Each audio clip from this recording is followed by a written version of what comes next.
Welcome back to Wichita's Biz That Is. I'm Tim Witzman with the Wichita Independent Business Association, and our guest today is Sarah Bagby, the owner of Watermark Books. And we've talked about some of Sarah's background and also the things that she's done to make the store part of the community. One of the things you've been big on is buying local. Tell me what got you into that whole frame of thought. Buying local. Our store is located on a corner in Wichita that has retail. It's at Douglas and Oliver, and there are local businesses on every corner of that, and they're opening all the time. And we invest in the neighborhood.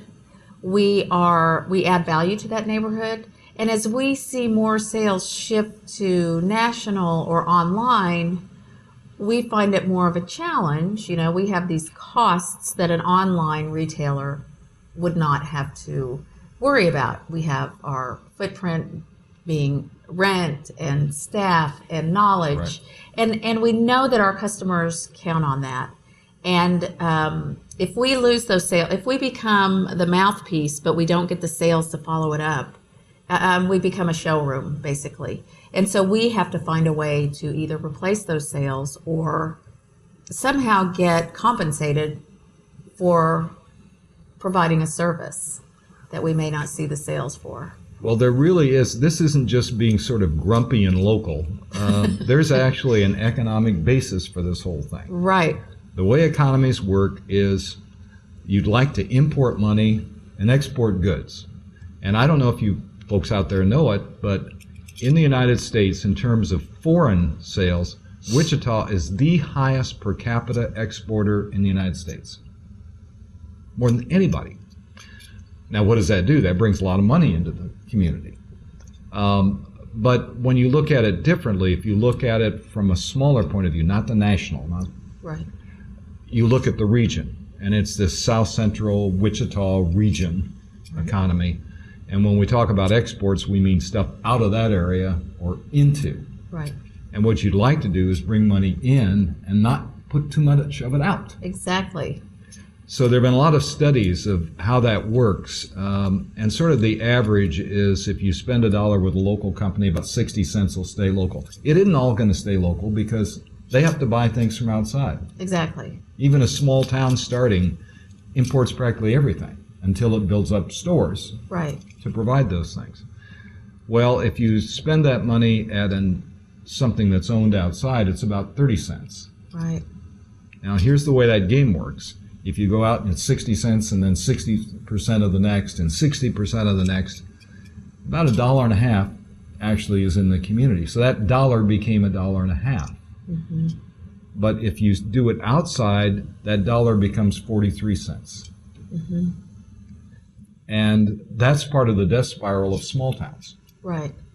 Yeah. Because more and more, as they lose shops, begins to go outside. Mm-hmm. So WIBA has partnered with you. We had Sarah actually speak to a luncheon for us on this whole subject.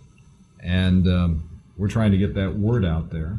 It's a hard word to get across. I mean, all that makes sense, but to completely, and it's not as if someone or a consumer has to do all their shopping online. I mean, in their local area, you can make a commitment to do 3 out of 5 purchases or 1 out of 4, or 3. Okay, do them all. That'd be great. But if you can't, there are ways to come around to that. I mean, at times we do have to watch the bottom line. Mm-hmm. But if you take the long view, there have been studies that show that when governments are collecting bids, if they take the lowest bid and it's an outside company, they end up spending more and not benefiting as much financially as if they go for a higher bid, but the payroll and the taxes are collected from a company in their hometown. So you have to sort of take the long view. You can't just look at what's right in front. So agreed. And even beyond that, when you get into online purchasing, even more goes out of the community. Mm-hmm. Doesn't mean every single penny because even a large company, they may buy something from Bombardier or Cessna or Cargill that's made here. But even more goes away. Right, because and a lot of states, we're pretty good in Kansas. When online retailing began, there was no precedent for sales tax collection. And there was something called a use tax that someone like you or me, if we bought something from out of state or online, we are supposed to put that down on our income tax and pay the sales tax. Almost nobody does. We haven't really done that. We get that from the state. We have to. Exactly. If we bought something like that and there's no tax on it, we have to file. Right. And there are companies that still don't do that. The major online retailer now collects sales tax in Kansas, but just to give you an idea of what a state might be losing is that Texas forgave a $360 million bill to an online retailer just so they could get up to date and start collecting. That was how much that state lost. And in a time when we're looking for money everywhere, and this is really not a new tax, if we're going to collect sales tax on, if every retailer collects sales tax, it's not a new tax because that use tax is already in place. It's just closing a loophole. Well, and actually taxes do make a difference. I was up in New Hampshire. New Hampshire benefits, they don't have a sales tax. And people come from Massachusetts and from Vermont and from Maine over to, gee, I think I'll shop there.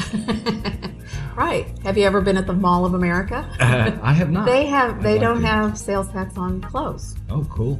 Well, we're going to take a break here on Wichita's Biz That Is, and we'll be right back with Sarah Bagby.